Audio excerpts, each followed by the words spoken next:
Hello, welcome. I'm Stephen Robinson, or the Playtyper Guy, as my son calls me.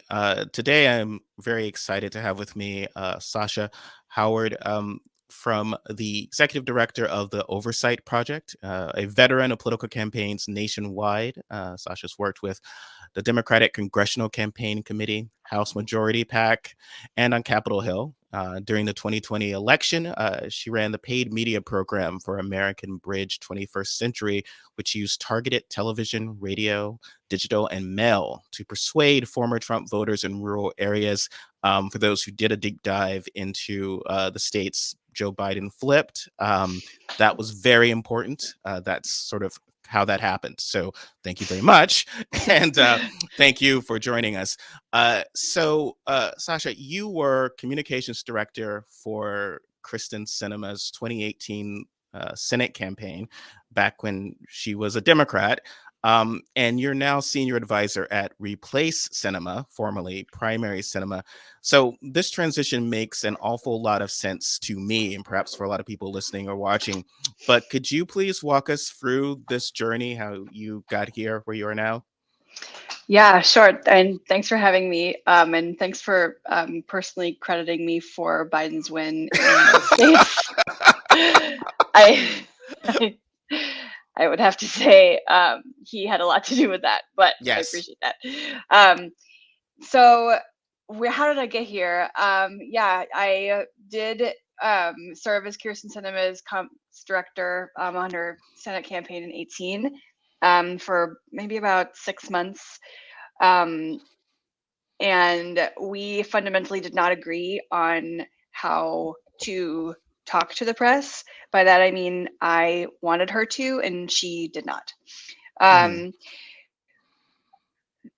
I shall we say was radicalized against her when she refused to do away with the archaic rule that is the filibuster, refused to help advance a progressive and with a lowercase p agenda in order to codify Roe v. Wade after it was overturned by the Supreme Court, and after she refused to codify voting rights, Mhm.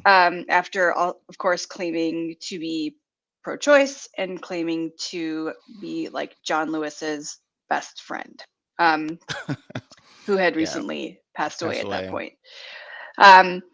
And it just culminated for me personally after having watched her use her position of power in less than agreeable ways to me. I mean, one of her first votes, I believe, in the Senate was condemned by NARAL because she voted to confirm a anti-choice Trump judge. And I just found her to be using her position of power. I don't mean to be, hyperbolic, but like for evil. I mean, I don't believe that she is out there advocating for the people who got her elected. I think that Mhm. she is using her position to advance her interests and to keep herself in the luxurious lifestyle to which she's become accustomed. So after her like random op-ed saying why she will never vote to abolish the filibuster, I reached out to the folks who were already running the, at that time, Primary Sinema PAC, and I ostensibly offered my help. And Mhm. since then, I've come on board. Also, since then, she has switched political parties and become an independent, um, claiming that it's because that's what Arizonans want, but really it's in order for her to get more relevance, I think. uh, Thank you for that. And I want to discuss the press strategy first because when I was doing some research, it's you were very um, big in trying to define. Um, she was running against Martha McSally, so basically define her versus McSally, and I believe that that was one of the key elements that helped with her because, and I I've joked, I've written about how I wanted my donation money back because I donated to Sinema's campaign in 2018. But it was very clear to me that the campaign was sort of saying, McSally voted to take away your health care. She will vote again to take away your health care. I won't. I will improve healthcare access and the Affordable Care Act. And that was such a clear distinction. And many have said that that was one of the, if you look at some of the exit polling, that was potentially decisive. Um, and but going on to the filibusters, you were saying, I have always been just flummoxed by that and by her positioning on that, her embrace of, sort of institutions and norms over what she affirmatively claims to believe. So it's just like, if someone doesn't want me to eat, that's fine. Like, but to say, oh, here's a steak dinner, I really want you to have it, but here's this archaic rule, and here's why I can't have it, and I'm going to take it away now, is just really makes me angrier. So it's just something of where I don't see how it's ideal, and it just seems like she is such a chump about it. So when she was speaking at the McConnell Center and talking about, preserving norms and how that's what she has in common with Mitch McConnell, who's like patting her in the head and says, thank you for, not getting rid of the filibuster. Um, and it's like, well, you understand that. And at this time, Roe had been overturned because Mitch McConnell and Republicans, including John McCain, killed the filibuster for Supreme Court nominees. And that's how you got, there was never going to be 60 votes for Gorsuch, Kavanaugh, and Barrett. That's how you got these guys on the court. And for her to just be sort of oblivious to this and unaware, I just, I don't want to do the mind reading of, is she all there, to be blunt, but it just seems as if I could usually kind of understand, okay, here's what DeSantis is doing, here's what Ted Cruz is doing. I have no idea what she is doing or what her Well, and political aim is. part of the reason for that is she simply does not hold town halls. She simply does not answer reporters' questions. She simply does not consider herself to be accountable publicly to the people who got her elected. I mean, we have not seen her give a legitimate town hall. By that, I mean one that is open to the public, not like constituency based. So, not in like a senior's home or run by her staff or like a veterans home. Not that those people don't deserve town halls, but I'm not talking about like a particular interest group, right? I'm talking about a public town hall that is announced in advance. She has not done one of those in years, years, like even Yeah. before she was elected to the Senate. And whereas you have, you know, a senator who she's often cited with, that's, you know, Joe Manchin, who we could have plenty to complain about him as well. But one thing you can't complain about is that he will at least explain where he stands, and Mhm. he'll at least return the president's phone calls. I mean, and right, and like Mark Kelly, her colleague from Arizona, just got reelected as a Democrat in Arizona. You do not have to be some maverick fake independent to get elected statewide in Arizona. Think we just got a Democratic governor, right? So Mhm. it doesn't, it just, her choice to cast off the last political label that she found after having been a Green Party activist for a while and find another label smacks to me of self-interest and self-preservation, Mhm. because she knows how to read a poll. She read a poll that said she couldn't win a primary. She has a 5% approval rating amongst Democrats, also something that makes her different from someone like Joe Manchin. And she's like, all right, I'll give this independent thing a go. And if it doesn't work, I'll just like call up one of my like private equity CEO donors and they'll find me a seat on a corporate board. Yeah, and that's sadly true.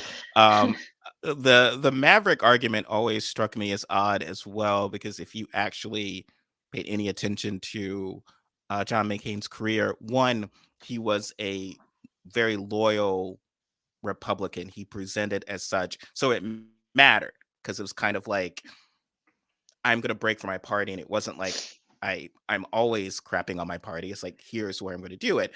And there's fundamentally a difference in how the public's gonna receive you if your most prominent breaks from the party include, okay, you shouldn't torture people. That's bad. And you shouldn't, I'm not gonna let you take healthcare away from millions of people, as opposed to, I'm going to support the filibuster to block voting rights and abortion rights. I support those things in a world where 10 Republicans are going to support them. So it'll never happen. But what are you going to do? Is not. How is that? Um, and I get, again, she doesn't talk to the press, but that just seems so odd as well in a time where Ted Cruz has a podcast. Like, we're just very, the sense of trying to communicate with the public is so you just don't get to be the Greta Garbo of politics now and get elected to anything. Like, I don't, like, how do you not, you need to engage with your when you supporters and your base. clearly when you clearly seek attention in a lot of other ways as well. And it's not my goal to necessarily critique her wardrobe, but I will, like, people have their own style, like, whatever. Go girl. But what I will say is that it is attention getting. I think we can all agree that wearing a bright canary yellow dress in a sea of dark suits for the State of the Union was a choice. And if you want to stand out, great, stand out, get attention for yourself. But don't forget that you're also still accountable to the people who work to get you elected and the voters who voted for you. And they Mhm. deserve to know why you're not only getting attention, why you're not just getting attention for your wardrobe, you're also getting attention for upholding an archaic rule that prevents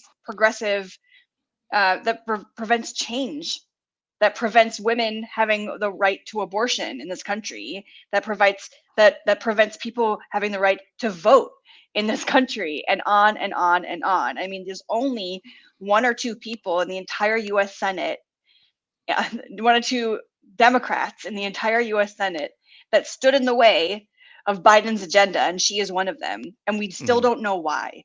We still don't know why she stood up for the carried interest loophole, a bill that only benefits millionaires, essentially, that work in private equity. They don't work in Arizona, they work in New York. We don't know why she did that, because she has not told us why. So absent of her explanations, we can only assume that it's because they donate to her campaign, which Mhm. we know to be true. And she does have will have a Democratic challenger, Ruben Gallego, and he has been Gallego. Gallego, sorry, Yeah. has been painting her as sort of bought and paid for, um, and something that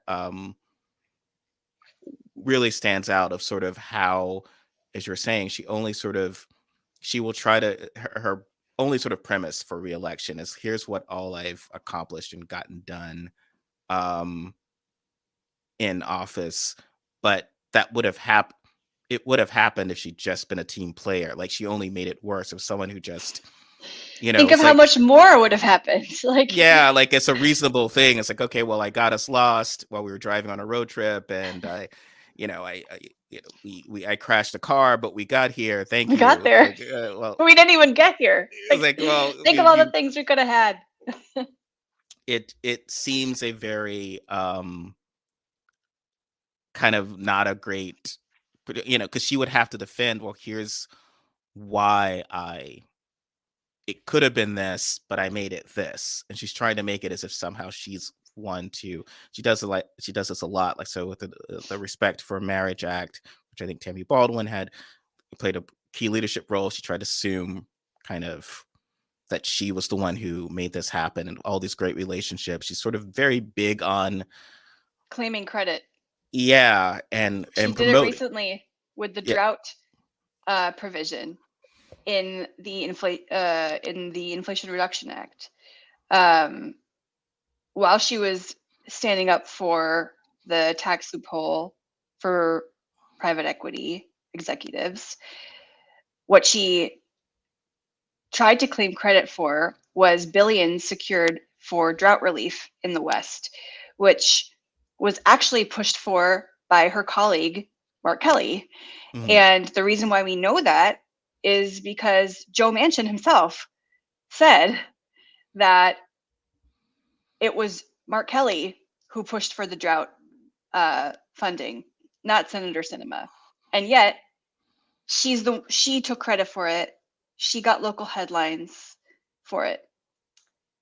I also believe that the amendment in question was written by Senator Feinstein.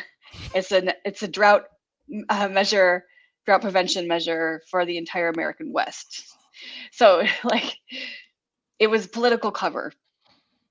Yeah, and she, her Democratic opponent, he had also very cleverly after the it was before he declared, but right after the midterms, because she had tweeted this kind of really sort of banal kind of democracy has spoken type thing, because she's as if she's too important to take sides in the sort of existential crisis we have going here. And he was kind of like, yeah, gee, thanks, because she did nothing. She didn't campaign, like she did not help Katie Hobbs actually defeat the election denying fascists. Liz effing Cheney was like, yeah, don't vote for Carrie Lake. My dad is Dick Cheney. I'm still saying don't vote for the Republican nominee.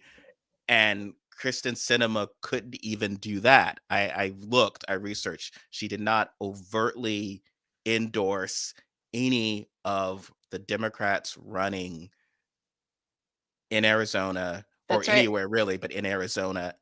What is her thinking there? Like, why would she just, I can't Because fathom she it. doesn't have to, because she doesn't want to, and she doesn't have to. She, I think, tweeted once about Katie Hobbs, who is now the Democratic governor of Arizona. She was as a candidate, was not expected to win. She needed all the help she could get. Kyrsten Sinema went to Paris 3 weeks before the election, was on a Parisian vacation with her partner and two girlfriends who were retiring members of Congress. Mark Kelly was campaigning in Arizona. Uh, he was in the fight of his life. She did not stay home to help. She did not stay home to help Katie Hobbs. She did not stay home to help anyone down the ticket. She went to Paris and she charged it to her campaign. Mhm. And you can't put too fine a point on this, but Carrie Lake getting elected would have been catastrophic And it still to could be catastrophic Arizonians. because she's going to run for Senate. But as governor, because we talk about if for want of 30,000 votes in Florida, we would not have Ron DeSantis. Like that's how close Gillum was to beating him. And when you think of someone as charismatic and compelling, horrible is Carrie Lake, but definitely someone who had that sort of Trumpish appeal. Her becoming governor, where that could have led, you can't discount. And for her to just not care, to just go off, and you think of, and you've commented on this as well, all the progressives, the people of color who knocked on doors, who came, elections are won by just long hours in the hot, just really in the trenches up to the day of the election. And for someone of her level, even just the lead by example case, like she can't, to be in Paris like during the most key point of the election is just such an abdication of duty. So it just comes beyond. So this, I guess, my question for you, it because yes, on paper she's had some good votes, right? And but and someone that says like even before she switched parties, would have been fair to challenge her just because we don't like her. And I don't, I mean, I think politics is ultimately pretty personal. I think she never would have been able to win based on how she sort of burned every possible bridge with her colleagues and definitely with voters. Like I as I've said, I don't know how she, and you've worked in a campaign, who is looking at her polling numbers and saying, "Great job, no notes, full steam ahead." Well, I mean, that's why she became an independent, right? I mean, she clearly thinks that she has a path by carving out the middle. I've seen some polling, or I should say, I've seen some analysis that claims to say that if there's a far right Republican, then she'll have a better shot because then the more moderate Republicans will come to her in the middle. But that's more of an outlier situation. What I found in public and private polling, as well as our own survey, which we conducted in January as part of the PAC, she cannot win.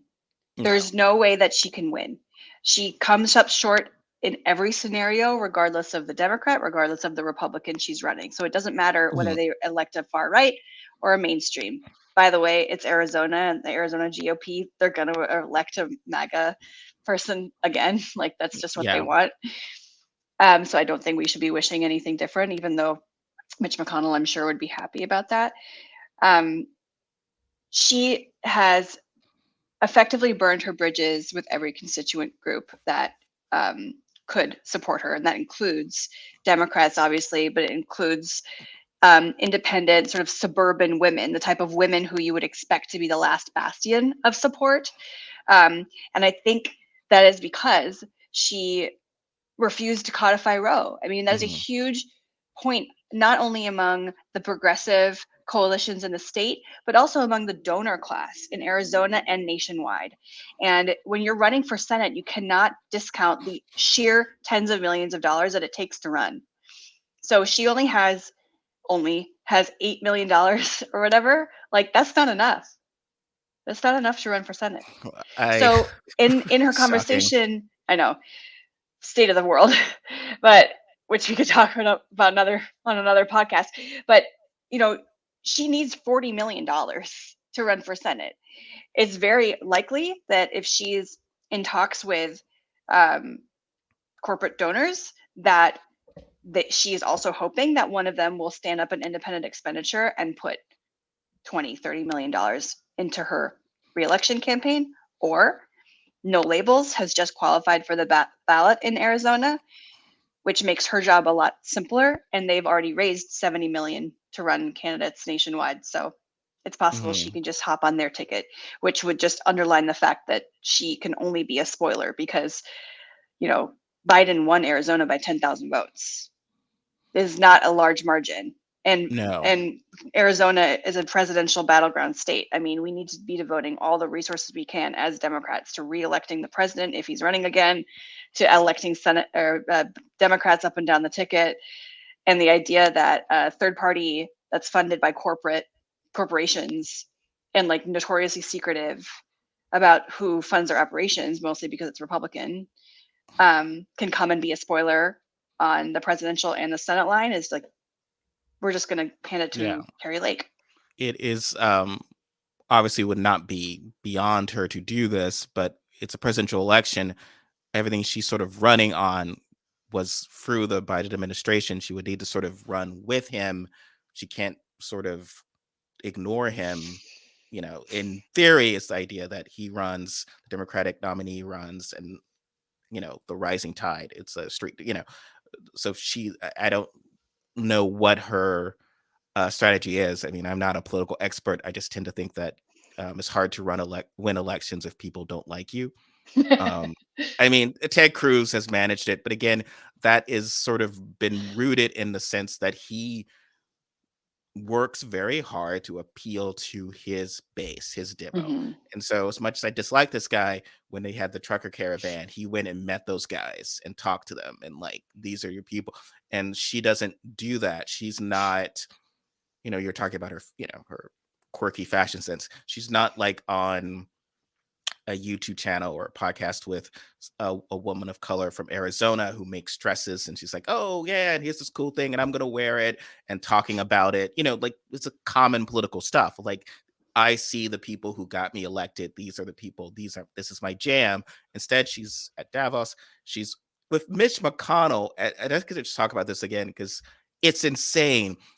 He's loathed, but not just by Democrats. He is not particularly very popular amongst Republicans. If you look at like MAGA and Trump supporters, when this old man fell down a flight of stairs, they're like saying some of the most grotesque stuff about him. He's not particularly popular amongst those voters. And she's appearing with him. And it's like, well, what needle? It's like, are you looking around and seeing what's happened to the kind of Republican, moderate Republican you're modeling yourself after? They're getting voted out everywhere. Liz Cheney is not in Congress anymore. There's no room for these people. Like the Republican version of you lost to Carrie Lake with the full backing of most Republicans during a primary. Like you can't win this. You can't win this way. But she seems to think, I think you've noted, she's like that she's sort of a 1990s Republican, and that doesn't exist now. I just think that it's a lot of showmanship.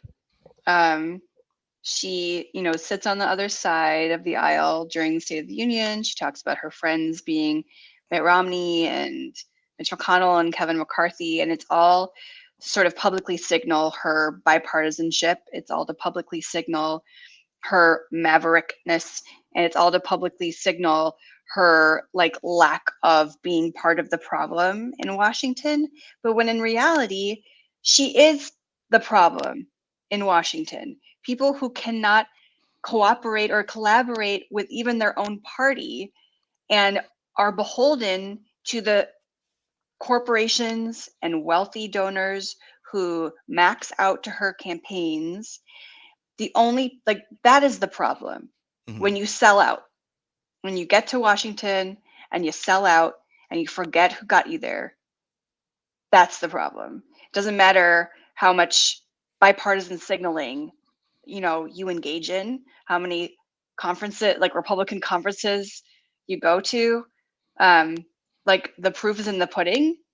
And when she's voted with private equity, when she's voted with Wall Street, when she's voted with big pharma, when she voted with payday lenders, largest recipient of payday lending money in the entire Senate, by the way, when she's also abusive to staff, when she only allocates 3-minute long meetings to her constituents every week for only a half-hour block at a time, yet she's donating like an hour and a half to lobbyist meetings, while also getting twice weekly massages with the Senate masseuse. Like, you see where your priorities are. It's Yeah. ludicrous. And I've written about this. She's just some of the crazy abuses to our staff that she's been accused of, and yeah, just some fine weird finance things. Like I think Tulsi Gabbard's sister was on her camp. Yeah, was on her security. It was just very weird stuff that she does, and I sort of create sort of a narrative of bad, out of touch corporate elite politician, which is not. This isn't like no one's saying she has to be a Liz Warren. It's just that not even like Josh Hawley is trying to like thread a needle of where he's some faux populist. It's all Yeah. BS, but Yeah. he doesn't lead with it, right? He's not. He tries to like, you know, when he was campaigning because he was doing his job. He was campaigning for Carrie Lake, and he goes down. And he's trying to look like a normal guy, Or and Ron she just DeSantis. yeah, and she just doesn't. Ron DeSantis definitely. He's sort of moving away from his own elitist backgrounds in the sense of being an Ivy League. He's like, I'm one of you, I'm one of the people. And that's sort of, she's just sort of not any of that rhetoric, or in the sense of the democracy is literally at stake. So when she was at Davos, she was saying that, oh, well, um, Democrats wanted to blow up the filibuster to protect voting rights, but, Democrats did better than expected. So maybe they were just hysterical, which is like such an offensive. It's like whenever she opens her mouth, you just wind up wanting to donate to her opponents because it's so offensive. It's like, okay, well, I have friends and family and stuff who were standing in, like, their votes were attempted to be suppressed. They stood in line, then they voted, they turned out. You don't then get to justify the hoops they jumped around because the evil plan didn't quite work out. Yeah, It's and just such. I just what's like the standard for it not working out, you know? Is it is it the same people who didn't get to wait in line, like the same people who with a wheelchair who like didn't get access to the polling place, or the, you know, Black person who didn't get the correct polling place information because the Republican Secretary of State accidentally mailed it out incorrectly? You know, Mhm. like what is the standard for success here? Because it is just so, to your point, out of touch to say that because we didn't have another January 6th immediately after the midterm elections, that suddenly like democracy is saved. You can like brush your hands and go home. And going back to something else you had said earlier about probably McConnell and others hoping that someone from quote unquote Team Normal wins the nomination is not someone like Carrie Lake. Carrie Lake still did relatively well amongst Republicans, and the former Republican governor, even her own nominee, everyone who was saying this lady's not all there during the campaign, during the primary. Once you won, it was like, okay, well, we're not gonna do something crazy like support Katie Hobbs. So it just seems like, does Sinema believe that this will be different for her, that some against those extremists, that Doug Ducey and these others are going to actually support her or whatever? Because it seems otherwise it's like, no, you're still someone who is over, not very good at it, but you're pro-choice and pro LGBT rights. Yeah, I mean, I think that that's the problem for her, is that she has painted herself into a ever narrowing corner, right? Because Republicans are always going to say she was that Green Party, Ralph Nader voting, bisexual, like green, like climate abortion activists, right? And they're going to say that about any any former Democrat, any Democrat ever, regardless of what our stances like actually are or may be or will be. That is just their line of attack, is to call us extreme. So that's never going away. There was some chatter about, oh, maybe her friend Mitch McConnell will tell, the powers that be to hold off on spending against her. Right? It's like, has anyone actually met Mitch McConnell? Like, when would he ever not step over your dead body to win a Senate seat? Like, so no, that's not going to Yeah. happen. And in fact, I heard that someone was polling for a Republican candidate in Arizona that would do very well in the Senate, for a Republican, right? Hmm. Um, So no, I don't think that there's going to be some sort of detente because she attended Mitch McConnell's conference, which is why I believe it's all just signaling. It's not going to result in, if she believes it's going to result in a victory for her, she's sorely, sorely been had. Hmm. And then also, to your point, I mean, there's no Democratic constituency that's going to vote for her. They're not even going to look at her and say like, oh, well, we disagree on some stuff. Like, she didn't, ever call me back, and she slammed the door in like immigration activist's face. But yeah, no, she's a Democrat, so like, she's not a Democrat. She's Kyrsten Sinema. She's an independent now, and she's a known quantity, and that's why she is the most unpopular politician in all of Arizona. She's not even a Joe Lieberman. She's not even a Lisa Murkowski. She's not, Bernie Sanders. Like, she's just not one of these figures that has enough of a base of support writ large that that would guarantee a win. I mean, she has no path to victory. Hmm. That said, I do think that she intends to run. I mean, all signs point to her running again. She's running Facebook ads. She's raising money. She's meeting with these donors. You know, she was just recently feted by a DeSantis and former Trump supporter in Florida. So I'm sure, you know, the Biden administration didn't love that for someone who purports to still be caucusing with Democrats. But she is going through all the motions of someone who intends to run again. How do Democrats really ultimately beat her and, let's say, Carrie Lake, at sort of what I consider the nightmare scenario, because she's her in the Senate is not great. How do Democrats kind of essentially marginalize a sitting incumbent senator to sort of kind of the, I don't want to say the term nuisance, but sort of the third party candidate who gets like 5% of the vote, and so it's still essentially a two-person race. Yeah, I mean, and our survey showed exactly that, and it's by first of all saying, you know, in a three-way race, she cannot win. She comes in third place. However, it is tied between the Democrat and the Republican.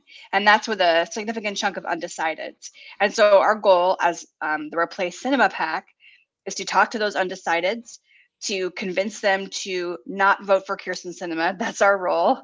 You know, it seems as though Ruben Gallego has cleared the Democratic primary.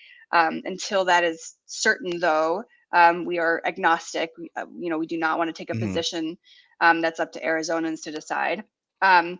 So it's our job to hold her accountable in this moment. And that work needs to be done right now, right away, before 2024. So that's why we've been ramping up efforts, hiring up local Arizonans, people from various parts of the state, people in the Latino community, a former, you know, Biden organizer.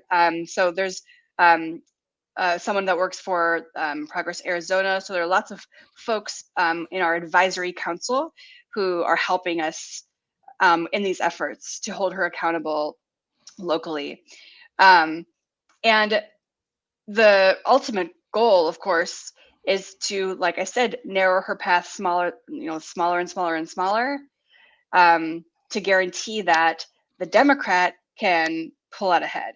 Because you don't need 50+1 in Arizona, you just need a plurality. Hmm. So, you know, even if the Democrat wins by 43%, that's a win. Hmm. That's great. Yeah, it's sort of she's kind of replaced herself. So your pack name has already succeeded, right? Like she's not going to be in the Senate in 2025. I mean, I'm not. I try to avoid mind, fortune telling or whatever, but I just don't see a path either, just on the numbers. So it's more about how do we keep her from Being a spoiler. spoiler. And yeah, and again, you've been in that world. She's unreachable. There's no one, because I hate to just sort of ascribe nefarious motives to anyone, even if it just seems like, are you really trying to lose this seat for Democrats? Like, what is your goal? At first, I thought she was going to try to like do something of, this is my checkmate move. I'm running. I'm definitely, you can't primary me. It's going to be a three-person race. You need to not. You need to stand down, and the only way you hold this seat is through me. Do you think that was some of the thinking? And again, I don't want to put you on the spot of like having to Well, mind read. and that's the thing. I can't ascribe motives to her either. You know, I'm not close with her. I will never be. She doesn't share her thoughts. She doesn't share her goals. She doesn't share her considerations or her deliberations with me or anyone, Mhm. as far as I'm aware. Yeah, it's just So trying to in the read absence, strategy. Yeah. yeah, and in the absence of any public explanation, we have to look at her actions and and the money. Hmm. I mean, she is, like I said, she is the top recipient for a number of industry donations in the Senate. And she has voted their way. I mean, the most recent example was the collapse of Silicon Valley Bank. when she was given donations, she was maxed out to by a number of lobbyists who were advocating against banking regulations, banking oversight in 2018, and she voted their way. It could have prevented a Mhm. similar collapse. So she just, you know, in the medical community, I'm not a doctor, but we'll just go with this. The saying is, when you hear hoofbeats, think horses, not zebras. And I find that it does sort of apply in this case with when you see the money and then you see the vote and you're searching around for some other explanation as to why they are the way they are, sometimes the explanation is right in front of your face. Do those, and again, I like to actually now get into this to your work of the Tech Oversight Project, but do those big money donors or whatever, do they see MAGA, like someone like Carrie Lake, as a potential, like, okay, she's kind of extremist, election denier, but ultimately a typical terrible Republican and will vote for these areas? Or is there some sense of, wow, I don't really know what's going to happen. Maybe a cinema kind of Republican light is safer? Is it, what are these donors thinking? Because she's clearly can't win, right? Oh, but I think that she's saying that she can win. I mean, I Hmm. think that, you know, you can, she clearly knows how to read a poll, and she's clearly seen a poll that gave her more chances an independent than a Democrat. Hmm. And from some of the analysis, you can make the case. Now, I don't say I believe it, but you can make the case that you can patch together enough of a coalition to get that plurality I was talking about. And I think that you have to win like 25%, I want to say, of um, independents. And then you have to win like at least 10-15% of Democrats. But that's the sticking point for her, is that there aren't 15% of Democrats or even 10% of Democrats who would vote for her. Hmm. So, Again, yeah. and what she would say to, I would imagine what you would say to these donors right now is, um, well, first of all, I would say that it's also an investment for them in the next year, because unless she resigns or something before the election, she still has a lot of legislating to do before the end of the this Congress. Therefore, if you're a corporation, if you're a trade association or something, there's a bet to be made there. Um, but then, but then also, I assume um, that you can say, well, I will also, this is my path against my Democratic opponent. This is my strategy that I will use against him or her to make him or her appear a certain way that will help me with these voters. And then let's say the MAGA Republican is a MAGA Republican. Well, they're just gonna shout themselves down as well. So, that kind of feeds itself if you are moderate Republican enough to vote for an independent or a Democrat. But I'll just remind everyone that in our survey, Carrie Lake actually outperforms a more mainstream Republican like Doug Ducey. And Oh that's yeah, because she consolidates Republicans in Arizona more than a mainstream Republican does. absolutely. Mm-hmm. She maxed them out last time, and in 2018, it seemed as if um, Cinema won independence more narrowly, like by 3 points, but that was somewhat decisive because, again, it's almost breaking down uh, by thirds. Democrats, Republicans, Independents, and McSally maxed out Republicans, and Sinema maxed out Democrats. So Sinema wouldn't do that, or worse. Um, if no one wants to vote for you, you wind up with that percentage of the Democratic electorate shrinking, which would be fatal. And so, that's, yeah, I mean, hopefully in a three-way race, whoever the Democratic nominee is can um, max out Democrats, and then the hope is that Cinema's perhaps a spoiler to Republicans more than the Democrats. The challenge there is that no, Republicans seem to be very like, no, we are voting for the Republican, not for the person who's is annoying. We love that she's annoying to Democrats, but ultimately she voted for the Respect for Marriage. Why would we know which Right. I side of mean, it is voted on? there are extreme. I mean, they're going to call a lot of positions extreme, regardless. So, yeah, and don't forget, in 2018, that was a wave election Mhm. for Democrats. I mean, it was the first referendum on Donald Trump's presidency. There were a lot of fired up women. There were a lot of fired up Democrats. Needless to say, there were a lot of fired up, you know, quote unquote independent voters.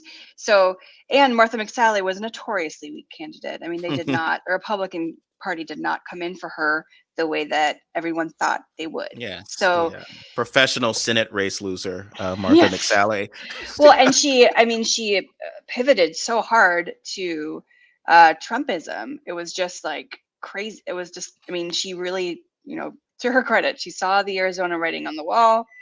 She tried, but she was bad at campaigning, so she lost. And and it was a Democratic wave year. So I like Kyrsten Sinema has still yet to be tested in that state in a more, I'd say the more normal or in a more typical election year setting.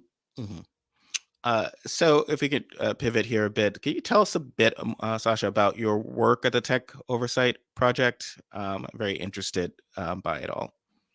Yeah, I founded the Tech Oversight Project a little over a year ago, because I'm a mom, and Oh. I go on social media myself, even though less and less with each busy day. Um, and I shudder to think at the type of world that is waiting for my kids, when, God forbid, they're old enough to get on social media, or let alone the internet. Um, Most of what we have now advocated for over the last year and a half has been, um, just more regulation and more oversight over the largest tech platforms, and that is Amazon, Apple, Google, and Meta, Facebook, Instagram. Mhm. A lot of that fight involved advocating for antitrust reform. There was a huge bipartisan push for antitrust reform last Congress. Biden mentioned holding tech platforms accountable in his State of the Union. Just in this most recent one, he mentioned antitrust. It's a huge push from the White House. The Department of Justice endorsed the bill. So there were a lot of opportunities to pass antitrust reform. Unfortunately, it failed last Congress, but we're going to try again this year. Um, yeah, and into some of the what we've seen, specifically with Twitter. So when kind of Musk took over, and there's been these debates about making uh, Twitter, social media, especially more accountable. And it's interesting because from a partisan standpoint, Republicans seem to say that, but then I'm always like, well, what do you mean by accountable? Because you just seem to think accountable is like letting Marjorie Taylor Greene spout conspiracy theories or crazy the stuff that when I was interning at newspapers decades ago, I would just immediately throw that letter on away because it's not something that it is you would ever print. And Yeah. it's just so it's scary. I mean, you say you're not on social media a lot, but to see essentially the publisher of this major platform uncritically spreading what could clearly sometimes be libelous statements that is sort of imagining the editor of Time doing this. It's like, what? You just posted, he does this sort of it's a sort of a weird sense of, well, maybe we do need it to be a bit more accountable by essentially it needs to function by the same rules that other publications do. But then the argument is Hmm. that if that happens, there is no social media because no one is like, why would we expose Well, ourselves to this liability? it's such a um, morass. I mean, by the way, I am on Twitter. way too much. So that's the thing. That's the one I'm on. There's the tech platforms do editorialize their content. They do have algorithms that make decisions, and they are monitored by humans that make decisions on which posts you see. I mean, that to me sounds like a newsroom. Mhm. Yet they profit from these posts in ways that news organizations do not. And they knowingly design their product to get you addicted to their content in ways that news organizations do not. And so I don't think that they are truly in the same room. I think that putting them in the same category as a newspaper is insulting to newspapers, and yet they or any news organization, and yet they're clearly miscategorized the way they are now, because they're not Mhm. simply this benevolent, public forum. They're monetizing our words, our thoughts, and our data. They're selling our data to the highest bidder without asking questions. And there are lots of problems that are prevalent on each platform, each social media, each of the major social media platforms, including most recently TikTok, that should make us all concerned as parents, as users of the internet, as national security, you know, awarers, like people who are concerned about national security, people who are concerned about data privacy, people who are just concerned even about a competitive and innovative market, about making sure that America continues to create the most innovative internet.